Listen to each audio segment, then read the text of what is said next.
అల్లుడు నాకు ఒక 500 కావాలరా. నా దగ్గర లేవు మామ, నన్ను అడక్కాకు. అదేంట్రా అలా అంటావు? నువ్వు తప్పించి నాకు ఎవరున్నారా? సరే నేను ఒకటి చెప్తా, చెప్పింది చెప్పినట్టు చేస్తే నీకు 500 ఇస్తా. చెప్పు అల్లుడు. పక్కన కిరాణా షాప్ ఉంది కదా, వాడి దగ్గరికి వెళ్ళి ఒక్క డ్రింక్ తెచ్చుకో, వెంటనే నీకు 500 రూపాయలు ఫోన్పే చేస్తా. అదే మాట మీద ఉండు అల్లుడు. నేనంటే ఏంటో తెచ్చి చూపిస్తా. అయ్యా దాహం. मस्त शेड जो नाही नीला अप्पो कमला असा వాడుతున్నావు, ఏం కావాలి చెప్పన్నా నీకు? దాహం దాహం. పొద్దు పొద్దున అది తాగన్నా.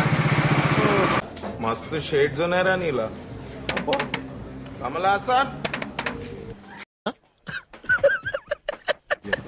అబ్బా థ్యాంక్స్ తమ్ముడు, నీ వల్ల పొద్దున్న 500 లాభం. థ్యాంక్స్ తమ్ముడు. పొద్దు పొద్దున